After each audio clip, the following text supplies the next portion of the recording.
traditions, les couleurs d'Algérie. Le soleil, les merveilles du pays, un réveil de fraîcheur et de vie. Ensemble, vivons un moment de nostalgie.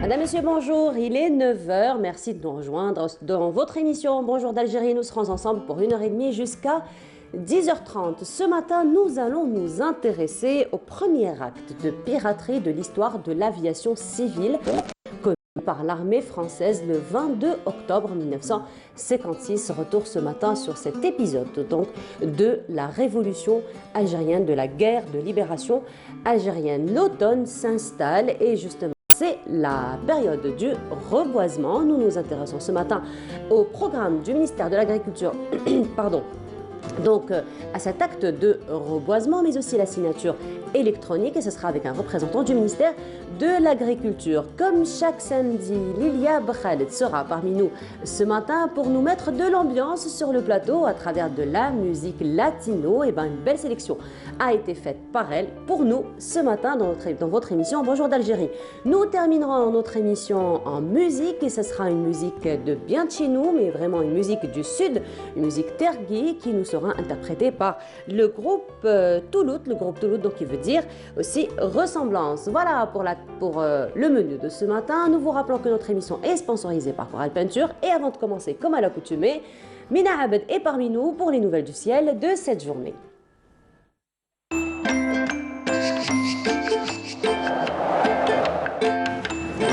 La météo vous est présentée par Mobilis. Mobilis, أينما كنتم.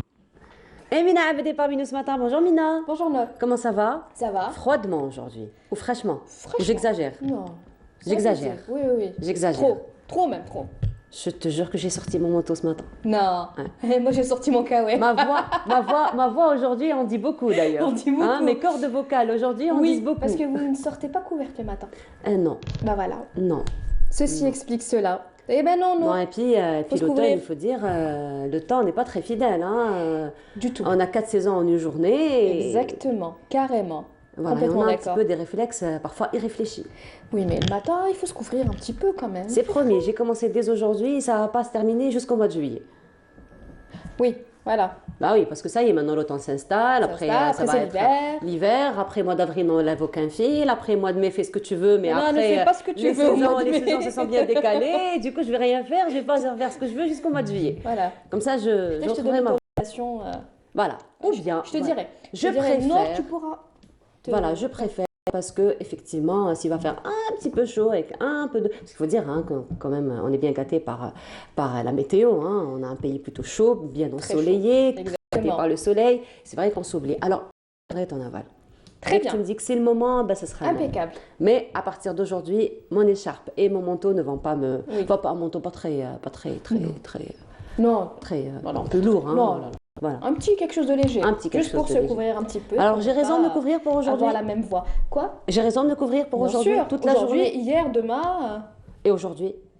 Normalement toute la journée. Pour toute la journée. C'est Météo Algérie qui le dit. Ah voilà, Météo Algérie qui le dit. Elle nous donne un peu plus de détails, Météo Algérie. Avec ta bénédiction, bien entendu. Avec ma bénédiction. Allez. Merci beaucoup, Noc. Bonjour à tous. Excellent réveil. Eh bien, Météo Algérie a prévu de la pluie pour aujourd'hui, des pluies notamment vers la partie centre, des pluies également à l'ouest et à l'est du pays sur les régions sahariennes. On notera un ciel passagèrement nuageux sur la Saoura, le Nord Sahara, les oasis peu nuageux sur l'Oguer, le Tassili, le Sahara oriental et puis dégagé. Sur le reste des régions sahariennes, les températures de cet après-midi, eh bien, on notera sur la moitié nord une toute petite baisse des températures avec 22 degrés à Alger, 24 degrés à Annaba, ainsi qu'à Tizi Ouzou. On notera 23 degrés à Oran, un minimum de 17 degrés. Al Bayad, Naama, 29 Gardaya, 30 degrés. Hassim Soud, 35 Ilizi, 35 également Insalah et enfin 40 degrés pour l'extrême sud. On passe tout de suite à l'état de la mer pour cet après-midi. Eh bien, on notera une mer plutôt agitée sur l'ensemble des régions côtières avec des vents entre 20 et 50 km/h à l'ouest et au centre et entre 20 et 30 km/h vers la partie est. Place tout de suite à l'Europe pour aujourd'hui. Un ciel dégagé à Kiev, Istanbul, assez couvert avec des averses à Rome, Moscou, des nuages à Londres, Paris, Lisbonne. Côté Mercure, on notera 8 degrés seulement à Moscou, 12 à Kiev, Berlin et Vienne, 24 degrés à Rome, 15 à Paris et Londres et enfin 24 degrés à Lisbonne. Encore une fois, excellente matinée et à tout à l'heure midi.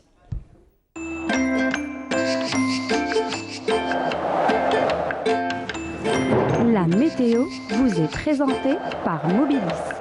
Mobilis, أينما كنتم.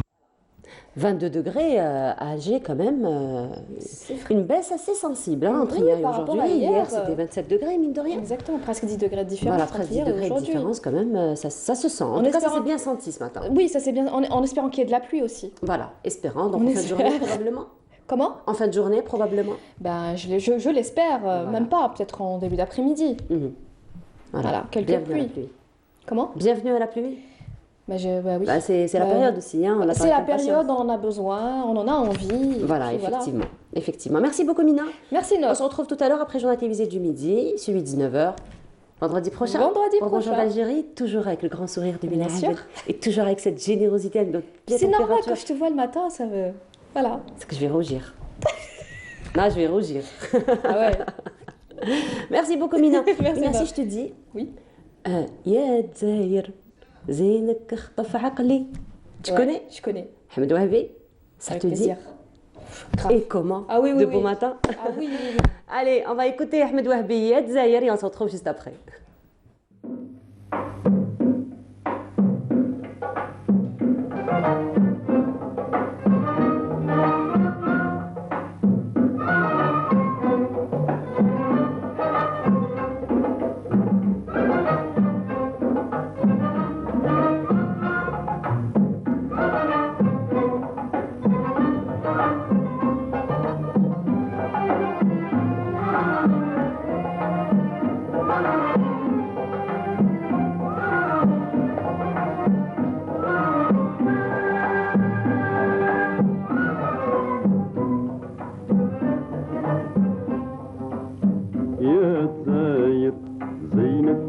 في عقلي وسكانك زادوا لبهاك حسان يا ساير زينك اخطف عقلي وسكانك زادوا لبهاك حسان قدرك عالي وحسنك غالي قدرك عالي وحسنك غالي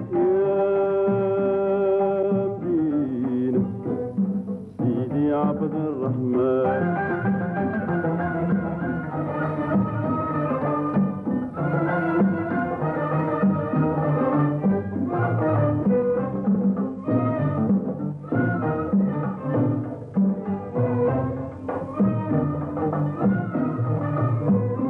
يا الغالية البهجة خليك في النشاء يا البيضاء العنجاء ناسك شجعان يا الغالية البهجة يخليك في النشاء يا البيضاء العنجاء ناسك شجعان قربك فيه نرجع أفكاري هايجة وبغيت فيك فرجة بين الأخوان قربك فيه نرجع أفكاري هايجة وبغيت فيك فرجة بين الأخوان يا الزايد زينك تخطف عقلي وسكانك زادوا لبهاك أحسان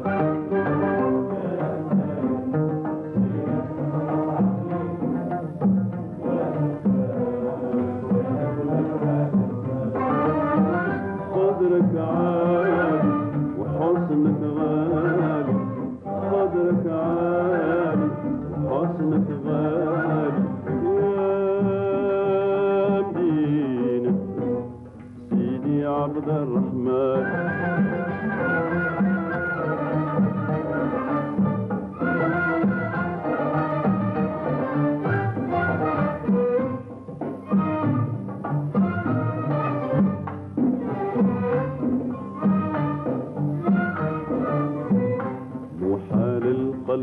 يصبر على مدينة الجزاير اللي قصورها تحير قبة وجناين محال القلب يصبر على مدينة الجزاير اللي قصورها تحير قبة وجناين بها البحر داير خلى الغير غاير وهلالها الناير من البعد يبان بها البحر داير خلى الغير غاير وهلالها الناير ان شاء الله يبان يا ساير سيرك تخطف عقلي وسكانك زادوا لها حسات يا ساير زينك تخطف عقلي وسكانك زادوا لها حسات صدرك عالي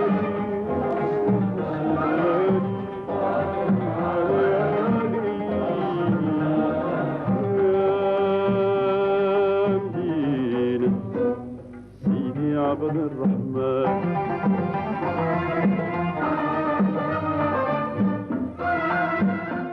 Voilà, de retour, c'était donc Ahmed Ouahabi qui nous a interprété Ya Dzaïr. Et comme je vous le disais au sommaire ce matin, aujourd'hui, nous allons nous intéresser à ce premier acte de détournement d'avions civils dans l'histoire qui a été commis par l'armée française le 22 octobre 1956. Nous en allons parler en compagnie de Hassan Ara. Bonjour. Bonjour. Bienvenue à vous. Merci. Alors, donc, on va s'intéresser aujourd'hui à ce premier acte, donc on le disait dans l'histoire, dans toute l'histoire donc de l'aviation civile. On va peut-être en premier lieu revenir un petit peu sur les faits, comment les choses donc ont été débrouillées de sorte que on arrive à ce détournement. Alors les faits. L'histoire commence le 20 octobre 1956 lorsque le sultan du Maroc invite les responsables de la délégation extérieure du Front de Libération Nationale, à savoir Ahmed Ben Bella, Hussein et Ahmed, Mohamed Khider, accompagnés évidemment, Mohamed Boudiaf, accompagnés, les quatre étaient accompagnés par le journaliste et intellectuel Mustafa Al-Sharaf. Donc cette invitation consistait à préparer une réunion qui devait se tenir à Tunis le 24 octobre 1956 pour préparer donc une rencontre sur l'avenir du Maghreb. Ils étaient donc, ils avaient rencontré le sultan et le 22 devaient accompagner le sultan du Maroc pour partir à Tunis. Mais voilà, à la dernière minute, il va y avoir un changement puisque le sultan a pris un avion à part. Il était accompagné par son épouse, c'est important de souligner. Et puis les quatre, le vol des cinq plutôt, a été retardé. Pour des raisons inconnues jusqu'à aujourd'hui d'ailleurs. Ils vont prendre donc le DC-3 de la compagnie Air Atlas.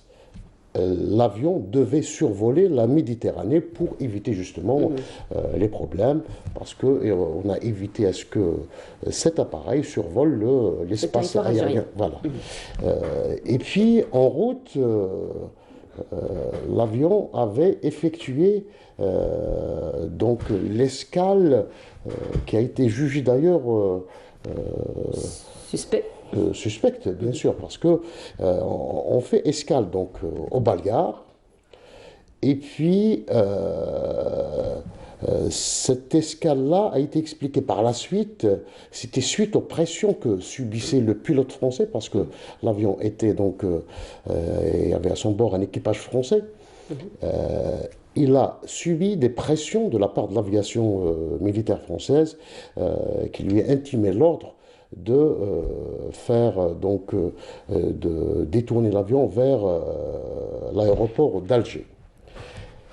Donc avec la complicité donc de cet équipage, l'avion va atterrir à Alger et non pas à Tunis. Donc au moment de l'atterrissage, Ahmed Ben Bella avait remarqué donc une ville qu'il connaissait. Non, parce que c'était de nuit, parce que l'avion démarre à 4 heures, mais l'escale des Balears plus il avait survolé un petit peu l'espace aérien algérien pendant donc une période pour faire croire que l'avion allait à Tunis. Et puis, à la faveur de la nuit, il atterrit, on regarde, une ville très très illuminée, la nuit, etc. C'était Alger. Ahmed Ben Bella avait pris le soin d'ailleurs de demander à l'hôtesse de l'air, est-ce qu'on est bien à Tunis? Elle lui a dit oui. Donc, c'est pourquoi on parle de la complicité. Donc, elle répond, elle va s'enfermer dans la cabine, et puis à l'atterrissage, l'équipage vont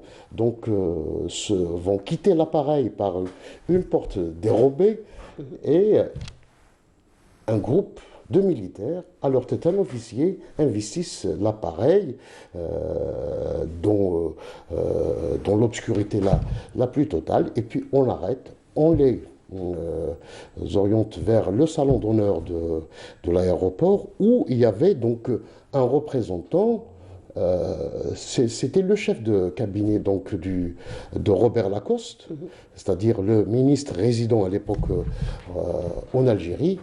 Ensuite, ils seront orientés, dirigés vers le siège de la DST à l'époque, à Bouzalia, où ils vont subir des interrogatoires. Donc, à l'issue de ces interrogatoires, l'un des responsables avait dit ce n'est pas l'arrestation de quelques dirigeants ou responsables qui va mettre un terme à un mouvement d'envergure issu des profondeurs du peuple. Donc pour vous dire qu'ils étaient déterminés. Donc il va y avoir des pressions, notamment de la part du sultan du Maroc, pour que ces dirigeants seront ensuite dirigés vers des prisons françaises. Alors, est-ce qu'on peut parler aujourd'hui, donc on a un petit peu parlé de cette complicité donc, de l'équipage français, est-ce qu'on peut aussi parler aujourd'hui d'une complicité de la partie marocaine suite à ce changement donc, de dernière minute et surtout inexpliqué qui reste quand même flou jusqu'à nos jours? Alors celui qui a d'abord évoqué cette suspicion, c'était d'abord Fethi Dib dans son livre publié il y a quelques années, où il accuse le sultan du Maroc carrément d'être complice de cet acte de piraterie. À l'époque, Hossein Ahmed avait remis en cause, il a dit le fait que le sultan ait pris l'avion tout seul, c'était à ma demande. Ensuite, Ahmed Ben Bella avait dit nous avons préféré donc prendre un vol à part parce que le roi était accompagné de son épouse. De son épouse. Mais les militants de la fédération du FLN du Maroc, à leur tête, Alel Thalibi, Allah yarhamou, pour lui, celui qu'on suspecte aujourd'hui, clairement, c'était Hassan II. Parce que Hassan II était à l'époque l'héritier du trône, il était sur le tarmac. C'était la dernière personne que les responsables du Front de Libération Nationale avaient vu sur le tarmac de l'aéroport de Rabat. Et puis, Alel Thalibi avait constaté avec Mustafa al-Shelf. Même Mustafa al-Shelf avait évoqué cet épisode dans son livre, dans l'un de ses livres, et un témoignage écrit et rapporté par un quotidien national. Il avait dit qu'ils avaient constaté des personnages, je cite, des personnages suspects sur le tarmac, à côté de l'appareil, le fameux DC-3 de la compagnie Air Atlas. Ces personnages venaient de l'ambassade de France ou bien appartenaient à des organisations colonialistes qui existaient encore au Maroc. Mais Alel Thalibi, il dit, en tant que responsable de la fédération du FLN au Maroc, il avait essayé de comprendre. Il a posé la question à la personne la plus informée à l'époque, c'était Abdelhafez Boussouf. Abdelhafez Boussouf a dit que Hassan II était complice dans cette opération. Je vous propose donc ce témoignage de Alel Thalibi. Justement, que vous avez d'ailleurs rencontré, vous avez ramené donc un extrait juste avant son décès. Donc vous avez ramené un extrait donc, de l'interview que vous avez fait avec donc Alia Taïb Tahalibi qu'on vous propose de voir et on se retrouve juste après. Hassan II a soupçonné quelque chose et ça m'a été confirmé par le chef de la wilaya, Boussouf. Boussouf, il m'a dit que Hassan II est impliqué, il a dû y avoir des choses, des complicités avec les officiels français. Il trouvait que la France, en ramenant son père sur le trône, leur a fait une fleur. Donc des soupçons de la part de Boussouf, vous le dites. Il ne faut pas oublier que Boussouf avait le service de renseignement et à ce titre il était bien informé et qu'il ne s'avançait pas à la légère. Mais moi, je considérais un peu Hassan Thani un peu comme un dandy. Il venait en tenue de chef d'état-major alors qu'il n'avait rien de militaire. Il venait chez le capitaine Hardan, là on s'est rencontrés. Le capitaine Hardan avait beaucoup de sympathie pour nous. Donc Hassan Thani, avec ses façons coquettes de venir avec la Thani. Et puis une fois, Souf m'avait dit, il faut dire à Hassan Thani que les Français, l'aviation française part de Meknès pour bombarder en Algérie. Il faut lui dire c'est qu'il peut faire quelque chose. Lorsque j'ai rencontré Hassan Thani, je lui ai fait part de ce que m'avait dit Boussouf. Il a fait la grimace. Il m'a dit, moi je vais leur dire de ne pas bombarder. Je n'ai pas continué, j'ai compris. C'était un dégonflé. J'ai eu une prise de bec avec Ben Barka. Ben Barka était jaloux de l'influence de Boudiaf et de Belmehdi sur les fidaïs marocains qui allaient constituer l'armée de libération. Alors, j'ai eu une discussion avec lui, je lui ai dit maintenant que nos leaders sont arrêtés, c'est à vous de redoubler d'efforts, de nous aider davantage plus qu'avant. Quelle a été sa réaction? Il n'avait pas à suivre, il ne devait pas suivre ses gosses. Il entendait par gauche que le docteur Khatib, qui était le chef honorifique, je dirais entre guillemets, de l'armée de libération marocaine, qu'il fallait par exemple travailler avec eux et non pas avec l'Istiqlal, plutôt qu'avec le docteur Khatib, des éléments qui sont des activistes, ce ne sont pas des politiciens. Hassan II a soupçonné quelque chose. Ça m'a été confirmé par le chef de la wilaya, Boussouf. Boussouf, il m'a dit que Hassan II est impliqué, il a dû y avoir des choses, des complicités avec les officiels français. Il trouvait que... Voilà, c'était donc un extrait de l'interview de Alia Taïb Tahalibi, donc qui a été réalisé par vous-même, donc Hassan Arabe. Alors justement cet épisode donc de détournement est le premier donc de l'histoire de toute l'histoire donc de l'aviation civile. Il faut dire qu'il a fait couler beaucoup d'encre, particulièrement donc dans la presse française aussi.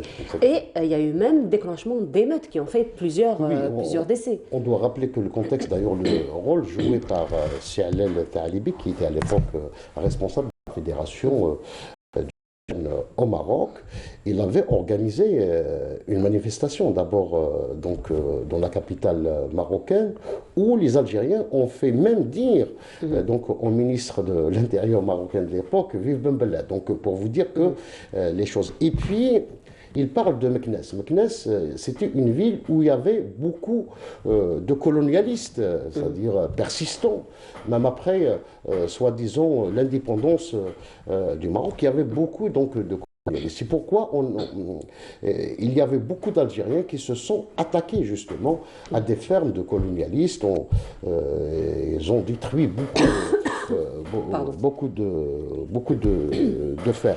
Mais ce qu'il y a lieu de souligner d'ailleurs, donc la France venait avec cet acte donc de créer un précédent. Donc c'est un acte de piraterie aérienne digne d'un État voyou à l'époque, parce que c'est vrai qu'on a essayé, le Premier ministre de l'époque, Guy Mollet, avait tenté de calmer les choses et de dire que la responsabilité incombait alors au seul militaire d'Algérie. Or, le ministre, donc le secrétaire d'État chargé à la guerre dans le gouvernement de Guy Mollet était informé. Donc Robert Lacoste, ministre résident, était informé pour vous dire que l'État français avait donné son accord pour cet acte. Maintenant, il avait donné son accord. C'est pourquoi on peut le comprendre à travers les phases, donc les petits retards qui ont été observés lors de cette journée du 22 octobre 1956. D'abord, le premier retard, on l'a dit, c'était sur le tarmac de l'aéroport, ensuite l'escale des Baléares, ensuite l'avion qui a donc qui au niveau donc de l'espace aérien algérien pour faire croire qu'il était donc en route vers Tunis. Alors, pour revenir un petit peu aux conséquences de cette arrestation, vous l'avez dit tout à l'heure, donc lorsque ces 5 dirigeants qui sont d'ailleurs les artisans un petit peu de la guerre de libération d'une manière générale, de la philosophie de la guerre de libération, donc ils sont des artisans de cette guerre de libération, et vous l'avez dit, donc vous l'avez cité tout à l'heure, que lorsqu'ils ont été arrêtés, ils ont dit que c'est pas leur arrestation qui va mettre terme donc à toute cette détermination du peuple algérien donc à l'indépendance. Il ne faut pas oublier justement que l'armée française avait déversé des tonnes de tracts au lendemain de leur arrestation pour dire la guerre d'Algérie est finie, nous avons arrêté les responsables, etc. Donc c'était des tracts déversés sur les villes, les campagnes, etc.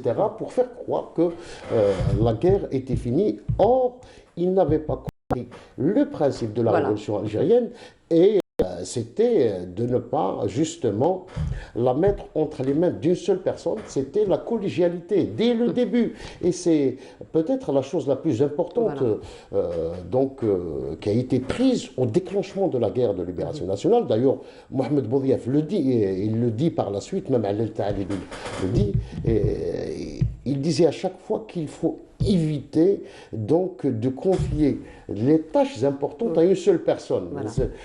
C'est le même problème lorsqu'ils vont créer la Fédération de France du FLN. Donc Boudiaf avait dit aux responsables de l'époque qu'il ne faut pas mettre un dirigeant, mais il faut opter pour la collégialité, c'était important.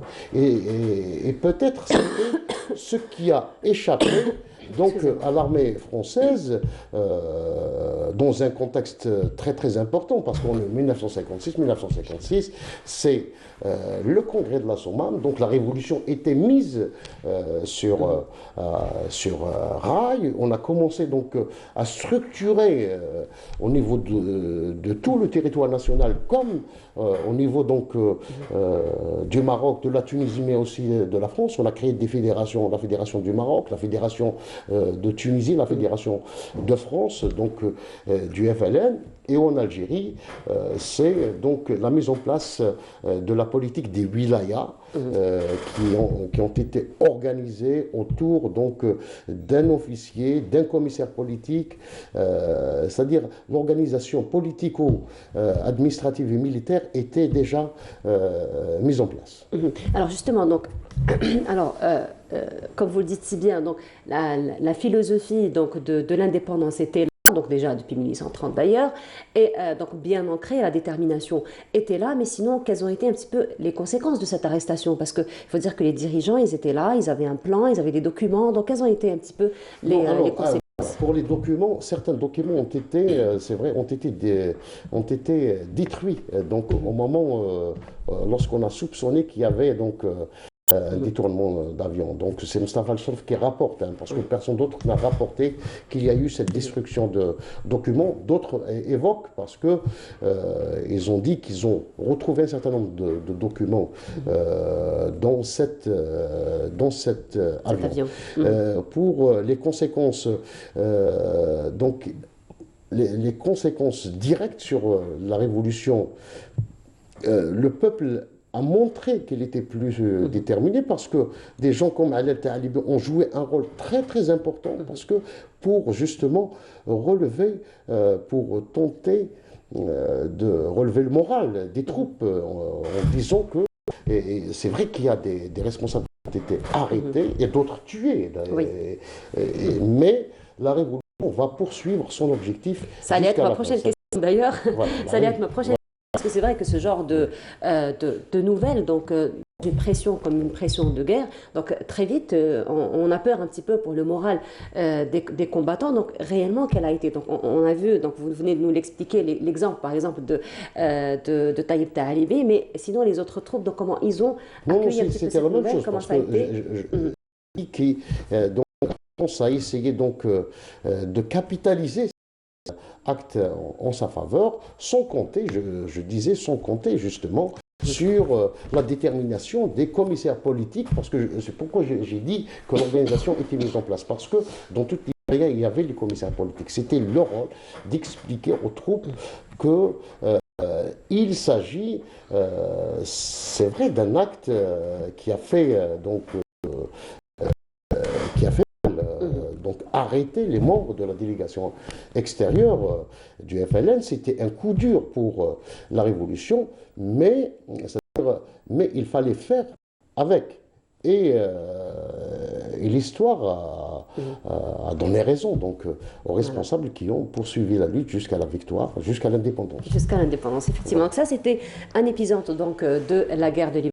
On en a parlé, donc c'est le premier acte de piraterie dans toute l'histoire de la civile, donc comme on l'a dit, commis par l'armée française le 22 octobre 1956. Sinon, Hassan Arabe, donc on va dire, les historiens, le monde de l'histoire, d'une manière générale, est en deuil en ce moment, puisque nous avons perdu un grand historien, l'Arhamou Saleh.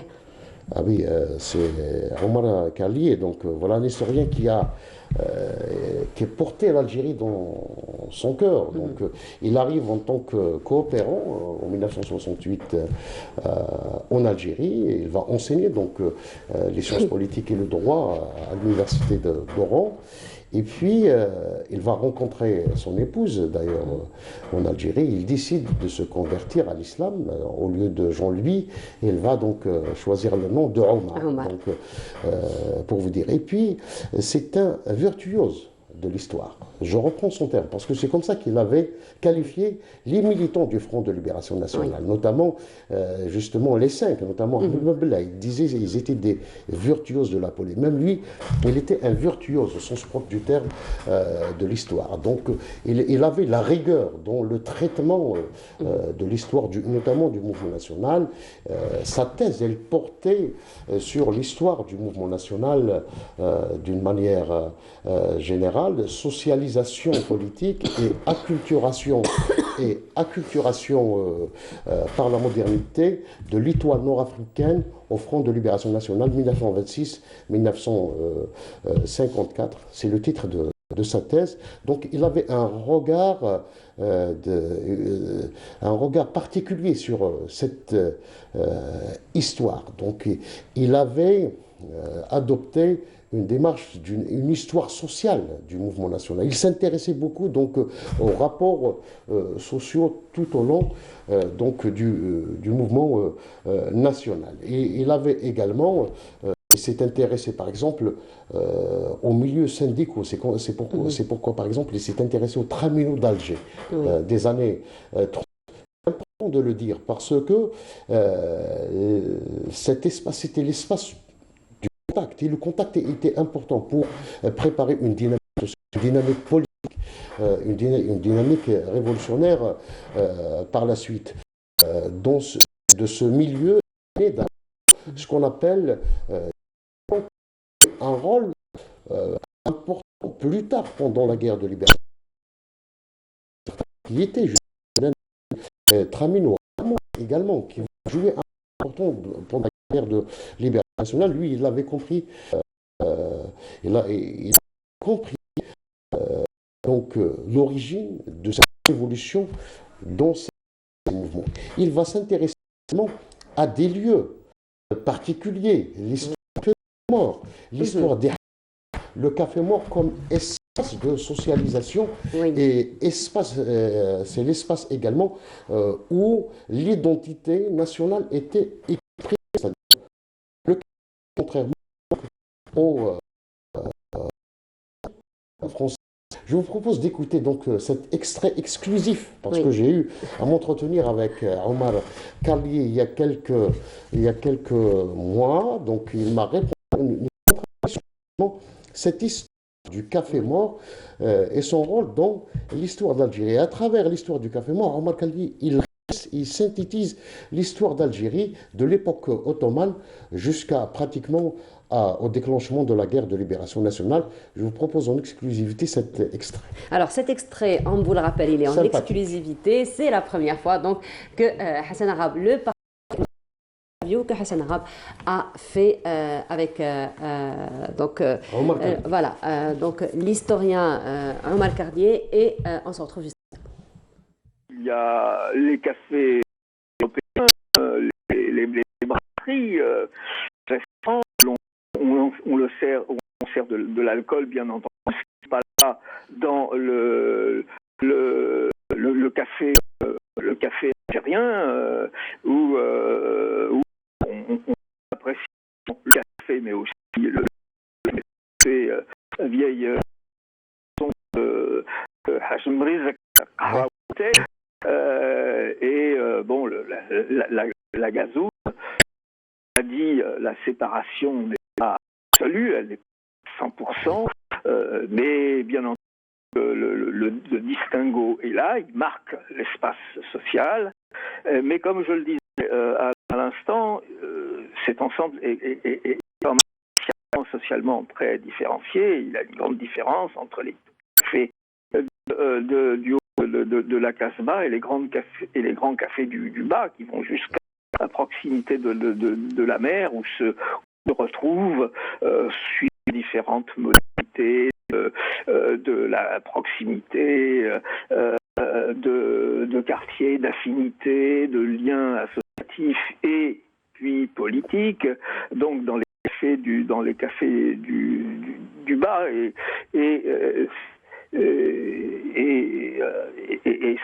comment dirais-je, après 45, évidemment, le café est là, toujours en lien avec cette dynamique cette dynamique collective de la société algérienne, mais à chaque fois dans de nouveaux contextes locaux, régionaux et internationaux. Les guerres sont passées par là, les crises économiques. Au sortir de la Deuxième Guerre mondiale, c'est une nouvelle période de moins de 10 ans qui est aussi riche de changements, où les défis se présentent avec une acuité redoublée et qui prépare le moment de l'insurrection. Il y a les cafés européens, les brasseries, on le sert, bien entendu, ce qui n'est pas le cas. C'était donc un extrait du vidéo que Hassan Arab nous a présenté ce matin en exclusivité. Alors on revient un petit peu sur cet extrait. Donc c'est juste un extrait. On aura bientôt, j'imagine, à découvrir. Voilà, on imagine qu'on aura très bientôt donc avoir toute l'interview. Donc Omar Karli. D'accord, mais nous on sait que l'histoire donc étudie un petit peu les faits, recoupe un petit peu les faits. Elle va essayer de faire une de tous ces faits, mais l'approche de Omar Karli un petit peu de sociologie, on retrouve de sociologie. Donc c'est vraiment une étude. Lui, il a essayé d'expliquer donc des faits historiques à travers donc la socialisation, c'est-à-dire comment les Algériens ont donc leur socialisation, cherchent lieu socialisation du café mort, mais les souks, les hammams pour les femmes. Et les cafés morts, il a vu donc à travers par exemple l'étude de ce lieu de rencontre, il a la naissance algérienne, la naissance du mouvement national, parce qu'il va de la fin du 19e siècle jusqu'au déclenchement de la guerre de libération nationale, c'est-à-dire c'est des lieux de rencontre, de contact, où il y a eu par exemple la naissance des mouvements sportifs. C'est lui qui l'explique. Et par la suite, c'était également le mouvement Islah, également dans les cafés, selon Omar Kadhi, qu'a vu le jour. Il ne faut pas oublier, on est à la veille du 1er novembre 1900, à la veille donc, du 1er novembre. Célébration, effectivement, du déclenchement de la Révolution. La Révolution. Il ne faut pas oublier le rôle joué par ce café, notamment à Alger, à Wadi Kamel et d'autres cafés. Il y a eu une dizaine de cafés de Belcourt jusqu'à Bab el Oued. Il y a une dizaine de cafés où les militants, ceux qui ont préparé le déclenchement de la guerre de libération nationale, avaient utilisé. C'est vrai que c'était juste des espaces de rencontre, ce n'était pas des espaces de réunion secrète où des décisions étaient prises, il faut bien le préciser, mais c'était les premiers contacts.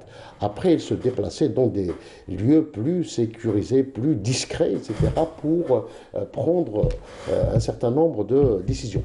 Je dois également rappeler que Omar Kadhi également, lui qui s'intéresse à l'humain, dans ses rapports aux autres humains. Donc c'est ça, c'est pourquoi il parle de socialisation.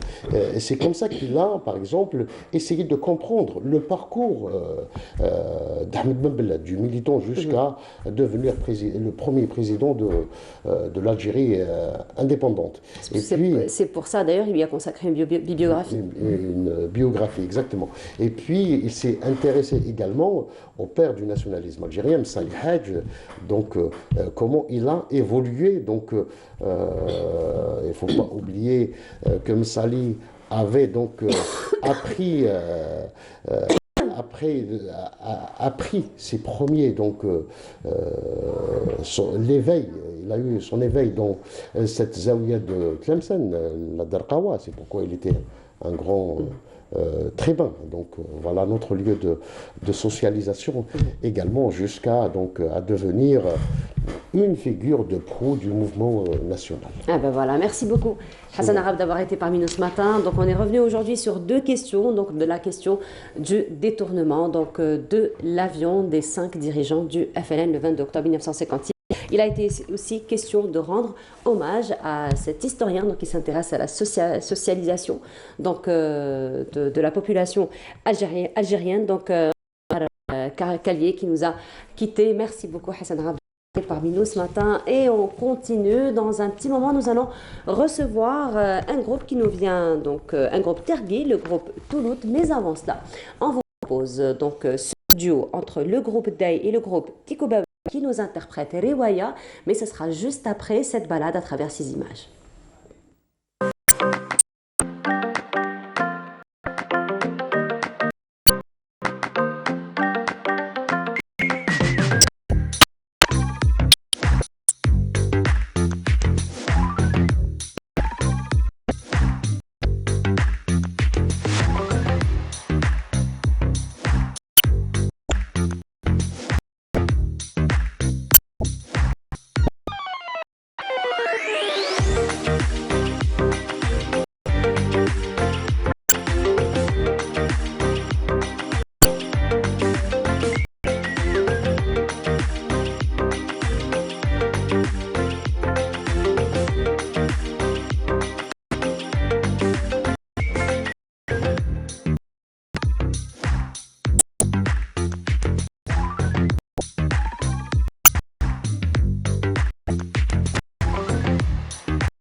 Et c'était donc un duo entre le groupe Tikobawin et le groupe Day qui nous ont interprété Riwaya. Et nous allons rester dans cette chanson du Sud puisque nous avons un groupe qui nous vient tout droit de Janet. Il s'agit du groupe Touloud qui est représenté aujourd'hui par Tahar Marmouri. Bonjour, marhaba bik. Bonjour, merci. Et parmi nous également Ahmed Ilyas. Bonjour, marhaba bik. Marhaba bik. Allah yislimak, marhaba bikum. D'abord, ça veut dire quoi? Bon, le groupe Touloud, ça veut dire Touloud, c'est un mot en tamashek et ça veut dire la ressemblance. La ressemblance entre quoi et quoi? La ressemblance, vous voulez, l'histoire du groupe, on a choisi la ressemblance parce que vraiment, on joue bon là, notre région, c'est Janet. On a choisi la ressemblance parce qu'on a la même identité, on parle la même langue et aussi on a le même objectif, on est la même famille. Ah ben voilà. Le nombre de groupes, les idées, on a comment ça s'appelle, la famille Lias et Marmouri aussi, c'est la même famille. D'accord.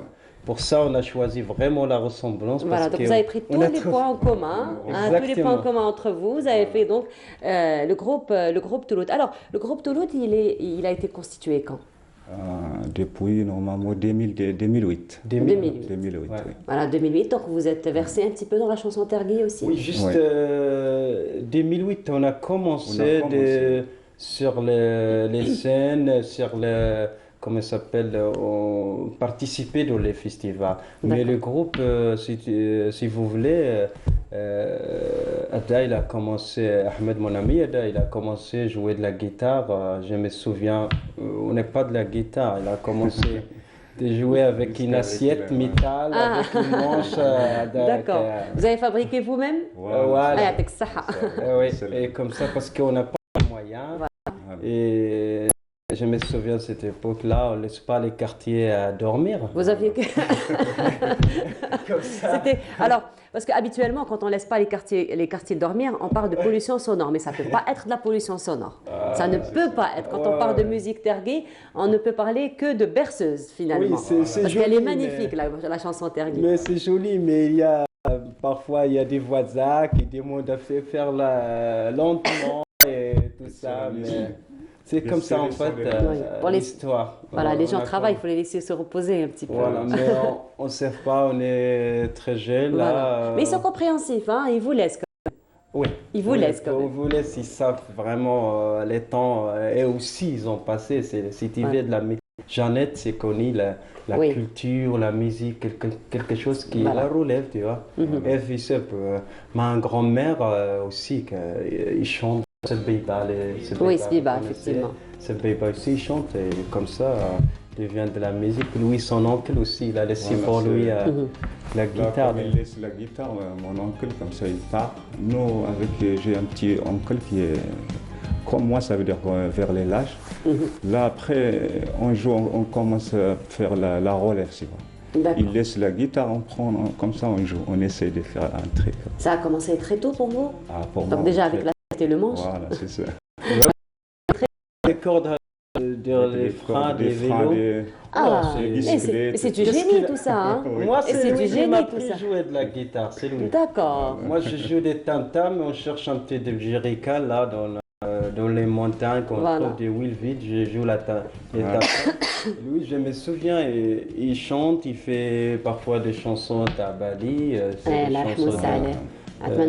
normal, ça c'est mon idole, moi je peux dire ça, c'est vraiment, j'aime beaucoup. Alors Atman Bali est l'idole de beaucoup de chanteurs, effectivement, parce que c'est quand même l'ambassadeur de la chanson Tergui dans le monde. Hein. Il a fait quand même voyager la chanson Tergui dans le monde. Alors on va revenir un petit peu sur vos chansons, donc vous restez un petit peu sur le Tergui, vous restez un petit peu sur ce style musical qui est quand même très apaisant, hein, il faut le dire. Oui. Alors quels sont un petit peu les thèmes que vous chantez? Les thèmes vers côté des Tindé, les styles. Les thèmes, les sujets. Les jeux, on parle de la vie, l'amour, l'identité. L'identité aussi. Vous écrivez vous-même ou ce sont des reprises que vous faites? Il y a les reprises qu'on a faites, il y a en prise, nous aussi. Vous composez vous-même? Oui, composez. Aussi, vous écrivez les paroles, vous composez vous-même? On chante en français parce que aussi on accompagne des gens. À Janet,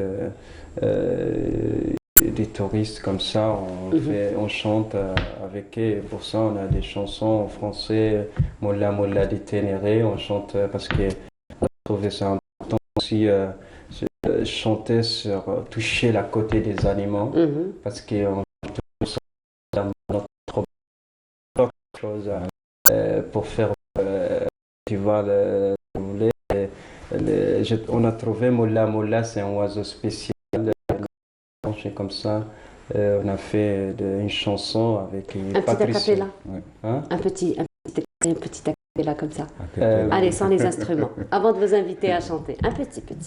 Molla Molla di Ténéré, أنا مهال تنيري Molla Molla di Ténéré, أنا مهال تنيري J'aime Molla Molla, je conduis les voyageurs, je suis l'oiseau qui aide à libérer le cœur. Waouh, c'est magnifique ça, bravo. Merci. Bravo, c'est magnifique. Voilà, sans guitare. Voilà, ça permet quand même aux touristes déjà de mieux comprendre un petit peu vos messages, de vivre avec vous un petit peu cette musique ensemble. Et puis participer, donc pouvoir. Mais sinon, hors la langue française, donc vous chantez vous chantez aussi en tamashek. En tamashek, on faisait des chansons aussi. Bien sûr, on est toujours sur tamashek, l'objectif de garder la langue et tout ça. Mais on chante en français, un peu en arabe pour toucher et donner les messages. Mais sans oublier la culture d'abord. On peut être moderne, toucher d'autres styles. C'est-à-dire on modernise, mais on garde toujours le noyau, on garde toujours la source. Voilà, ça c'est pour nous, c'est la base de notre objectif. On est aussi aujourd'hui, vraiment, on sait qu'on présente la musique reggae, même on présente Janet, on présente bien sûr. On présente, c'est ça, on donne les messages par les chansons pour les gens qu'on écoute. Voilà, mais sinon, des projets à venir? Un événement qui se prépare, des projets? Voilà, il y a normalement un album qui se prépare, il n'est pas fini. Là, déjà, on a commencé. Oui. Un album, vous avez dit? Oui, un album. Oui. Qui a commencé mais maintenant, Mazal, comme on n'est pas fini. On n'est pas fini, exactement. On est en train de faire. Ah, on vous souhaite un très beau succès pour cet album. Sinon, vous avez un événement, Inch'Allah. Vous avez un événement à venir? Oui, on a des soirées prévues. On fait ici à Alger, à Oran aussi, à Oran aussi. Inch'Allah, mais ce n'est pas encore des choses qui sont vraiment encore là. On est dans l'organisation, Inch'Allah. Ça va être. Voilà, merci beaucoup Yatekom Saha, merci beaucoup d'avoir été parmi nous ce matin. Donc, on rappelle, vous êtes venu de Janet et je rappelle, donc vous étiez parmi nous Tahar Marmouri et aussi Ahmed Ilyes, donc vous êtes tous les deux membres du groupe Toulout. On rappelle Toulout qui veut dire ressemblance. Merci encore une fois d'avoir été parmi nous ce matin, mais on ne va pas vous lâcher comme ça, on ne va pas vous laisser partir. On est gourmands nous quand il s'agit de musique. Hein. On aime bien rester nous aussi. Vous êtes les bienvenus, vous êtes chez vous quand vous voulez et votre compagnie est très très agréable. Donc on va juste vous inviter au deuxième plateau pour nous interpréter un petit quelque chose, n'est-ce pas? Merci. Allez, c'est à vous. Merci beaucoup Yatekom Saha et bon succès encore une fois.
فول تمنم سجا مواغيهم مواغيهم نغريموها فول تمنم سجا مواغيهم مواغيهم أتنن سجا مواغيهم مواغيهم أتنن سجا مواغيهم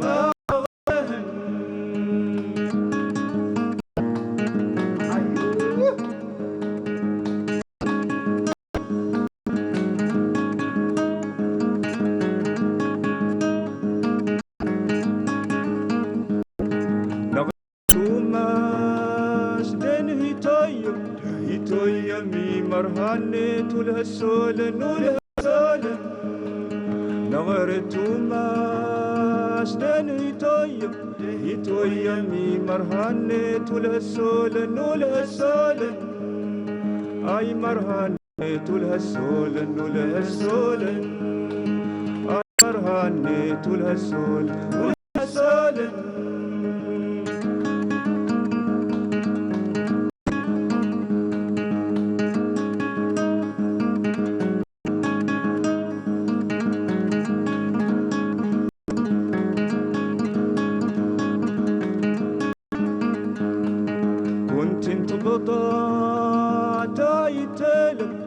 تايتلم ديشي سمن الخلوة ميما نرغن وانت تبطا تايتلم ديشي سمن الخلوة ميما نرغن أديشي سمن الخلوة ميما نرغن أديشي سمن الخلوة ميما نرغن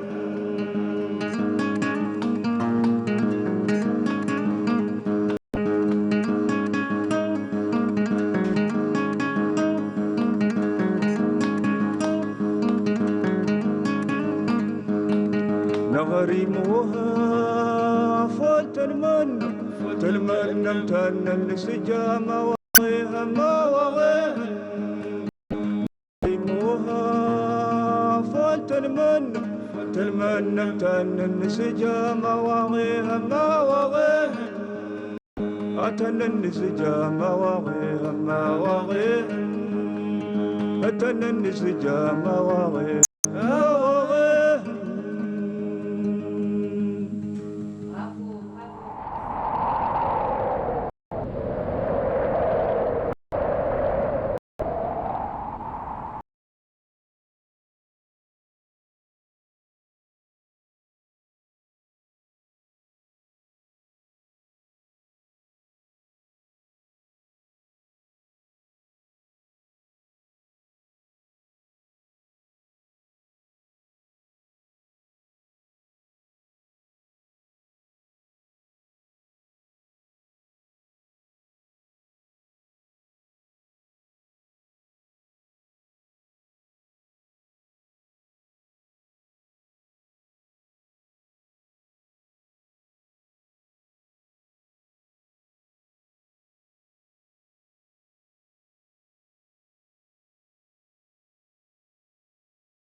Une peinture algérienne aux normes internationales.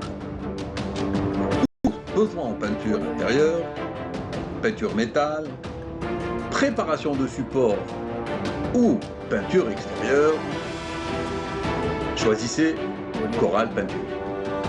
Coral Peinture, c'est les maths à faire.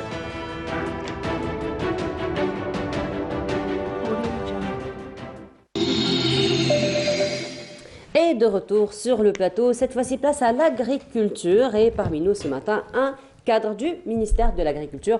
Monsieur Slim Sahi, bonjour, bienvenue à vous. Bonjour, merci pour l'invitation. Marhaba bik. Alors, aujourd'hui, nous allons nous intéresser à deux thématiques principales. Donc, nous allons nous intéresser au reboisement, puisque c'est la période. Bientôt, la première campagne, vous allez bientôt la lancer. Mais sinon, on va dire, une stratégie pour la modernisation donc, de l'administration. Il s'agit de la signature électronique. Alors, parlez-nous un petit peu de cette initiative. Très bien. Donc, comme vous l'avez bien signalé, donc, le ministère de l'Agriculture est sur une feuille de route à l'horizon 2024 et sur instruction de Monsieur le ministre de l'Agriculture et du Développement rural. Donc, nous avons accéléré cette démarche de modernisation de l'administration. À ce titre, nous avons signé récemment, donc le 13 octobre, le premier contrat avec l'autorité gouvernementale de certification électronique, donc la GCE, étant le premier secteur et la première institution gouvernementale à adopter la signature électronique. Donc, la signature électronique a pour objectif et pour avantage, dans un premier temps, déjà de démocratiser je vous en prie, l'administration en fournissant un service public digital de bout en bout. C'est la vocation de l'administration, c'est de fournir un service public de qualité. Donc cette fois-ci, grâce à la signature électronique, on va pouvoir livrer un service public digital de bout en bout. Je m'explique, c'est-à-dire que le citoyen, à l'heure actuelle déjà, ne se déplace pas pour entamer une démarche administrative. Dans un futur très proche et grâce à la signature électronique, il va aussi pouvoir récupérer ce document d'une manière électronique. Donc, il va recevoir sur sa boîte mail et un document qui est donc signé électroniquement par l'administration.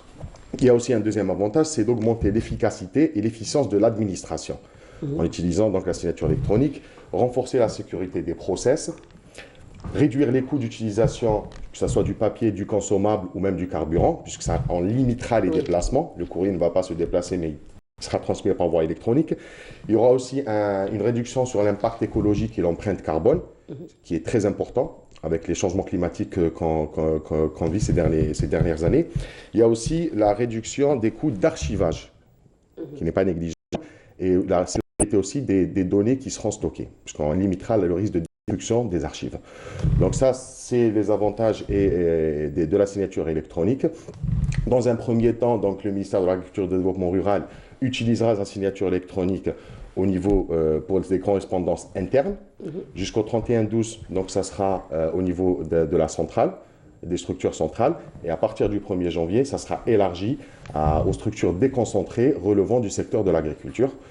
En attendant que les autres secteurs se mettent aussi à la signature électronique, où on pourra correspondre entre secteurs à travers la signature électronique. Alors, M. Slim, quand on parle un petit peu de signature électronique, donc première chose à laquelle on pense, c'est la sécurité des signatures, justement. Alors, quelles sont un petit peu les démarches pour avoir une sécurité optimale par rapport à cette démarche?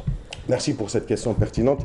Donc, tout ce qui concerne la sécurité, donc je fais un petit rappel. L'autorité gouvernementale de certification électronique donc, est l'unique entité certificateur qui s'occupe de la branche gouvernementale. Elle fait partie du schéma national de certification électronique qui a été mis en place suite à la loi 1504. Donc, ce schéma national est audité chaque année et a tous les process et toutes les normes de sécurité internationales. Donc, au niveau de la sécurité, c'est une autorité gouvernementale qui s'occupe de tout ce qui concerne donc, la sécurité de ces données. Donc, toutes les signatures sont sécurisées et tous les documents sont stockés d'une manière sécurisée. Voilà, donc ça, c'est une démarche de modernisation donc, de l'administration. On a compris beaucoup d'avantages, notamment pour le citoyen, mais sinon, encore une fois, en faveur de l'agriculture, en faveur donc, des terres, une campagne de reboisement très bientôt, donc que vous allez lancer. Particulièrement, il faut dire que nous avons eu un été quand même assez mouvementé avec tout ce qu'on a connu comme incendie et donc revenir un petit peu à reboisement. Donc, quel est un petit peu le programme du ministère de l'Agriculture par rapport au reboisement? Alors, comme vous l'avez bien signalé, donc, aux incendies criminels qu'on a subi les mois derniers, qu'a subi le pays, donc une campagne d'envergure nationale de reboisement, réhabilitation des systèmes forestiers, c'est le titre exact, débutera le 25 octobre, donc c'est la semaine prochaine, et s'étalera jusqu'au 21 mars 2022. Dans cette campagne a pour objectif de réhabiliter les écosystèmes forestiers. Il va y avoir une campagne nationale sur tous les territoires. La nouveauté, c'est que cette année, une grosse partie sera allouée à la société civile, puisque, comme l'a déjà précisé Monsieur le ministre de l'Agriculture et du Développement Rural, l'opération de reboisement ne concerne pas que l'administration, mais nous sommes tous concernés. Le titre, un hashtag qui a été lancé, Kamel Rassoura. Une plateforme a été mise en place, a été lancée la semaine passée. Donc cette plateforme permet à deux objectifs. Le premier objectif, c'est permet à la société civile de s'informer sur ce dispositif, sur cette campagne, sur le déroulement de cette campagne, sur les dates importantes de la campagne. Et deuxième objectif, elle permet aussi à la société civile de s'engager, quel que soit le statut de... Je vous en prie. Donc si je prends un exemple, cette année, l'administration va réserver des espaces dans le domaine forestier pour la société civile, à travers les associations, à travers les entreprises économiques citoyennes, ou à travers aussi un citoyen lambda qui voudrait participer ou qui voudrait adhérer à la campagne. Donc sur la plateforme, l'association va pouvoir remplir un formulaire sans se déplacer. Donc ça rentre aussi dans la nouvelle approche du ministère de l'Agriculture, de l'administration.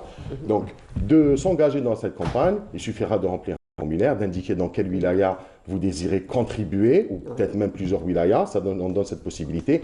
Et par la suite, donc c'est l'administration qui va prendre contact avec vous, et non pas l'inverse. Peut-être dans le passé, on disait rapprochez-vous de telle administration. Cette fois-ci, non, tout se fait en ligne, c'est dématérialisé. Vous avez la possibilité donc d'engager et de vous engager dans cette campagne. Et par la suite, l'administration va prendre contact avec vous. Il y a une convention qui sera signée. Je tiens à préciser que cette campagne ne s'arrêtera pas à la plantation. Mais cette fois-ci, il va y avoir ces espaces. Donc la société civile aura aussi comme engagement de planter et d'entretenir ces plantations. C'est vrai, planter, après laisser planter et partir, ça ne sert pas à grand-chose, effectivement. Il faut quand même un suivi. Donc l'administration aujourd'hui a ouvert ses portes à la société civile pour contribuer d'une manière. L'administration est là pour encadrer l'opération. Alors justement, parlant d'encadrement de l'opération, quand on parle de reboisement, il y a aussi plusieurs critères, plusieurs facteurs à prendre en considération, parce que le reboisement, on ne peut pas planter n'importe quel sol. Et parfois, il y a de bonnes foi, on va dire, hein, de reboiser à tout prix. On a envie de redonner un petit peu renouveler un petit peu l'écosystème, mais parfois on passe un petit peu à côté de ce dont le sol a besoin. Donc là aussi, ça doit rentrer dans l'encadrement que vous proposez. Effectivement, donc c'est le rôle de l'administration. Je sais aussi à préciser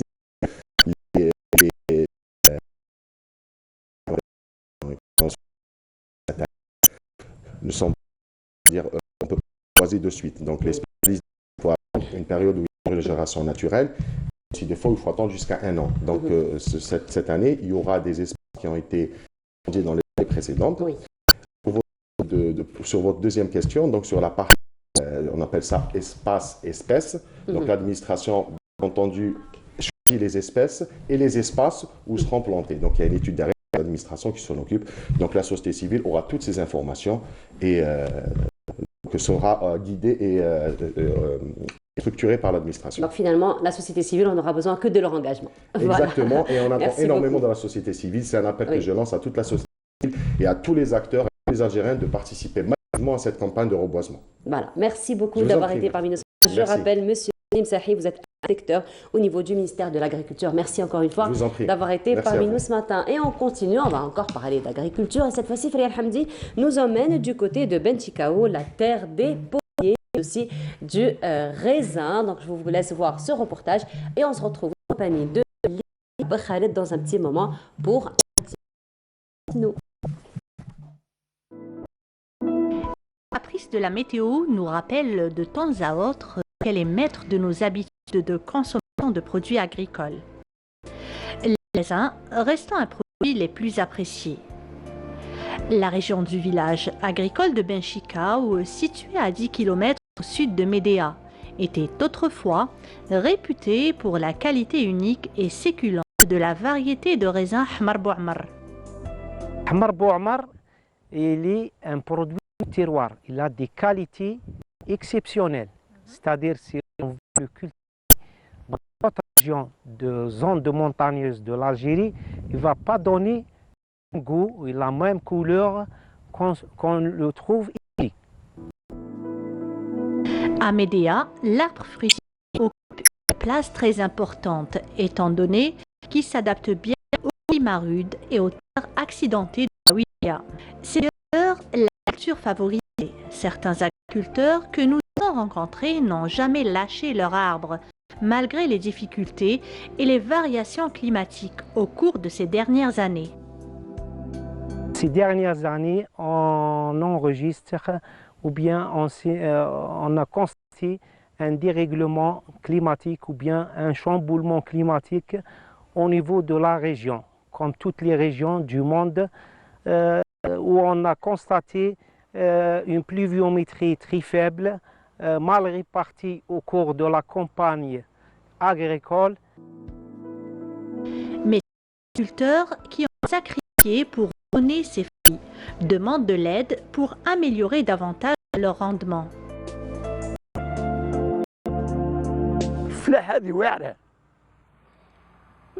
C'est vrai qu'il y a déjà un soutien prévu, mais nous souhaitons en avoir encore plus, comme pour le soutien d'irrigation du goutte à goutte. Les la sécheresse, donc on se retrouve avec un calibre inférieur. وإحنا فلاحين على بالك ناس فقراء ناس ما عندهاش والمنطقة دي نتاع بشكا باردة ساعة يقبضها الجليد يجي السمشة كي تشوفي كيف راه دايرت له.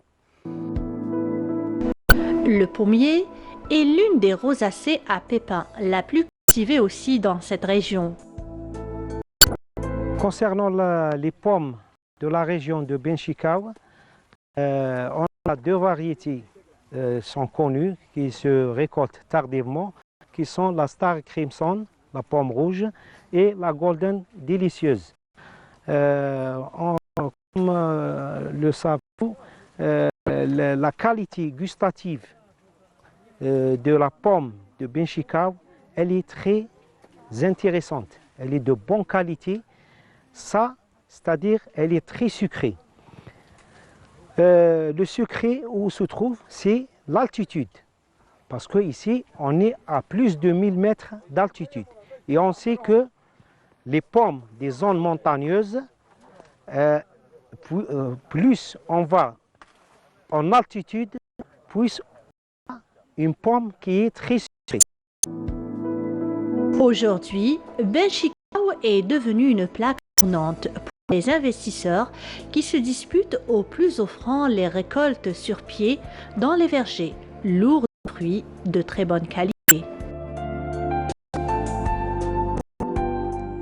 De retour sur le plateau, Lilia Bkhaledi ce matin. Bonjour Lilia. Bonjour. Comment ça va? Ça va. Alhamdoulilah. Et comment? J'attends toujours mes cours. Ouais, c'est vrai que la semaine dernière, bon, c'était l'histoire qui était présente. Exactement. Donc, tout le mois d'octobre. Encore on est à la date du 1er novembre aussi. Tout à fait, 28 octobre. 28 octobre, effectivement. Donc voilà, mais on se rattrape aujourd'hui. On va se rattraper aujourd'hui. Aujourd'hui, on va aller à un pays plutôt magnifique, on va dire. Exactement. En Équateur, tu nous proposes ce matin? Exactement. Aujourd'hui, j'ai choisi de vous proposer une... Parce que c'est vrai que la semaine dernière, c'était très... Enfin, la semaine d'avant, j'avais fait hommage à Michael Jackson. Oui. Rappelez-vous. Comment beaucoup de salsa. Aujourd'hui, ça va être... Aujourd'hui, on va aller vers la spiritualité. On va aller vers la musique qui nous repose, qui nous relaxe, qui nous fait évader et qui nous amène très très... Vous le savez, fait partie de l'Amérique latine. Alors, vous allez trouver aussi aux frontières de l'Équateur, la Colombie et puis le Pérou. Et nous, ce qui nous intéresse, c'est le Pérou. Quand on dit Équateur, il y a beaucoup de similitudes entre l'Équateur et le Pérou dans la culture, notamment musicale. Flûte de Pan. Et comme tout le monde. Je ne sais pas si tu on a tous en plastique avec deux couleurs différentes. La vraie, c'est autre chose. Voilà. Mais donc, ça nous a quand même bercé. Tout à fait. Et la flûte de Pan, ça a un son qui est juste extraordinaire et très spécifique à l'Amérique latine et spécialement, je vous l'ai dit, le Pérou et l'Équateur. Et on a un artiste qui excelle dans cela. Alors, comment vous présenter cet artiste? Il s'appelle donc Léo Rojas. Ça, c'est son diminutif parce que ce qu'il faut savoir, c'est qu'en Amérique latine, ils ont tous des noms très Lui, de son vrai nom, c'est Juan Leonardo Santilla Rojas. Il est né en 1984, c'est tout, hein, il n'est pas très très âgé. Et alors, notre génération. Voilà, à peu près, voilà. Et lui, il est né là-bas, c'est-à-dire que ses parents, comme d'habitude, ils étaient tous musiciens. Et ensuite, il est devenu très connu en Amérique latine. Et ensuite, il a voulu s'envoler pour exporter un petit peu sa musique au-delà des frontières de l'Amérique. Et ça a réussi, puisqu'il a participé à un concours. Si vous voulez, de talent, meilleur talent. C'est une émission qui existe sur toutes les chaînes européennes en Allemagne, et il a remporté le premier prix. Et c'est de là que sa carrière a explosé en Europe en reprenant un titre que vous connaissez certainement. Si je vous dis El Condor Pasa, ça ne va pas vous dire quelque chose, mais quand vous allez l'écouter, parce que c'est une musique qu'on a beaucoup entendue, nous les Algériens, vous l'entendez dans des réceptions, dans des hôtels. Des fois, vous allez dans un hôtel, par exemple, ce qui m'a marqué, moi, quand vous montez dans l'ascenseur, on vous la met. Cette musique, elle est très connue. El Condor Pasa, c'est l'histoire du Condor, bien sûr, des Andes. Et lui, il l'a reprise. Parce que la particularité aussi de Léo Rojas, c'est qu'il introduit de la musique moderne. D'accord. En gardant la touche traditionnelle et la culture amérindienne qui est très très présente, parce que c'est un Amérindien et en même temps un latino. Donc il chante pas beaucoup, il chante rarement. Mais je vais vous en dire un peu plus lorsque vous écouterez donc El Condor Pasa. Ah ouais, El Condor Pasa. Même notre cadreur, lui, il l'a reconnu. Il m'a fait rire. Moi, je l'écoute Flil, qui c'est vrai que c'est une musique qui détend, qui relaxe. Et lui, il apporte cette touche de modernité. Et d'ailleurs, il est venu en Algérie, Léo Rojas. C'était il y a 3 ans de cela. J'ai eu la chance d'aller couvrir. Bon, c'est pas pour la télé, pour la radio. C'était pour la radio. Ça ne m'étonne pas que tu l'aies rencontré. Bah oui, j'étais très contente quand l'Opéra d'Alger l'a annoncé. Il a fait 4 dates à l'Opéra. Mais c'était un spectacle. C'était un rêve, voilà. Il nous a apporté carrément l'Équateur ici. Et c'était juste magique. Parce que quand on dit Léo Rojas, on pense tout simplement à la spiritualité, à la bonne et la vraie musique et à l'environnement. Vous allez remarquer au fil des extraits qu'on va vous passer qu'il accorde une importance à tout ce qui est environnement, montagne. Tous ces clips ont été tournés comme ça dans la nature. Dans la nature, parce que c'est un véritable défenseur de la nature. Et vous le savez, les Amérindiens en général, ils défendent tous cette culture de la terre, des montagnes, etc. Voilà, alors ce qui est attirant un petit peu chez Léo Lilia, on l'a vu, on le voit d'ailleurs sur plusieurs extraits parce qu'on le suit maintenant qu'il a fait le buzz. Sur celui-là par exemple que nous avons vu, il joue déjà sur 2 types de flûtes, donc la flûte ordinaire et la flûte de pan. Je ne sais pas si probablement il aurait d'autres intérêts pour d'autres instruments de musique. Elle a tout dit. Elle a tout dit, Lilia. Il joue de la flûte comme vous l'avez vu, mais pas 3, pas 4. 5, pas 6, pas 7, pas 10, pas 20, pas 30. Il joue de 55 instruments. Rien que vous ça. vous rendez compte? Rien que ça. 55. Et je vous assure, parce que quand il est sur scène, il a plein d'instruments qui l'entourent. Alors, il a les percussions, il a la guitare, la petite, la grande, et il joue de tout. C'est-à-dire, à lui seul, il constitue un orchestre. C'est pour ça que je vous ai dit, il faut le voir en spectacle. Et nous, on a eu la chance de le voir à l'opéra. Voilà. Donc on va regarder un deuxième extrait qui est beaucoup plus joyeux parce que voilà, il est joyeux, Léo Rojas. Il est joyeux et avec un autre instrument, cette fois-ci à cordes. Là, c'est beaucoup plus joyeux. Écrit Lilia, un véritable génie. Vamos a bailar. Voilà, c'est le titre. Il chante pas, vous l'avez vu, il emploie juste quelques petits sons. Il dit vamos bailar, c'est tout. Et c'est suffisant. Voilà, il nous apporte la joie. Et moi, quand je me sens pas bien ou que je suis comme ça un peu stressée, j'écoute du Léo Rojas et je vous assure que 5 minutes après, je me sens bien. Et c'est pour ça qu'on va passer le troisième extrait. Comme ça, vous allez encore, je vais vous donner un maximum d'énergie ce matin. Alors là, c'est Amigos et je vous propose de le suivre. Allez, on y va. Toujours de la joie. Et voilà, alors, tu es très que tous les instruments que nous sommes en train d'écouter, c'est lui-même qui fait tout au niveau du studio. Parce qu'on écoute, là, on le joue à la guitare, etc. Mais il y a aussi les percussions, on les écoute. Alors, c'est lui qui enregistre tout au studio. Ensuite, il mixe le tout et ça donne ça. C'est-à-dire qu'il a besoin de personne. Un orchestre à lui-même. Il est un orchestre et c'est pour ça que on appelle le phénomène Léo Rojas. Et il était très content d'ailleurs d'être en Algérie. Il me l'a dit dans une interview. Il m'a dit « J'étais très surpris par l'accueil. Je ne m'attendais pas à ce que les Algériens aiment autant la culture amérindienne et latino. » Et il m'a dit « Je reviendrai. » Donc j'espère qu'il reviendra pour un autre concert. Et là, je vous le dirai, comme ça on ira ensemble. Ah, ça ne sera pas de refus. Bien sûr. Comment? Voilà, donc c'était juste pour vous montrer un peu l'univers de l'amérindien, également latinos qui nous vient de l'Équateur, Léo Rojas. Vous pouvez bien allez sur YouTube, comme ça vous pourrez voir énormément de titres. Il y en a qui sont beaucoup plus tristes, il y en a qui sont beaucoup plus joyeux. Oui. Et c'est voilà tout un univers à découvrir. Mais sinon, il reste quand même un extrait avec lequel on va terminer l'émission. Ah oui, celui-là s'appelle Chica. Et Chica, ça veut dire la fille. La fille. Voilà, la fille, la chica, la belle, c'est comme vous voulez. La chica, on emploie dans plusieurs sens. À plusieurs sens, Exactement. donc tout dépend du contexte. Exactement. Voilà, mais sinon, Lilia, ça va être aussi, on va rester quand même dans cette joie, toujours. Toujours, c'est de la joie, même si le clip il est en noir et blanc, il est très original. Là, on est vraiment dans la mer. Et il y a de la joie, il y a de la joie. Voilà, ça commence peut-être un petit peu triste, mais après, il y a de la joie.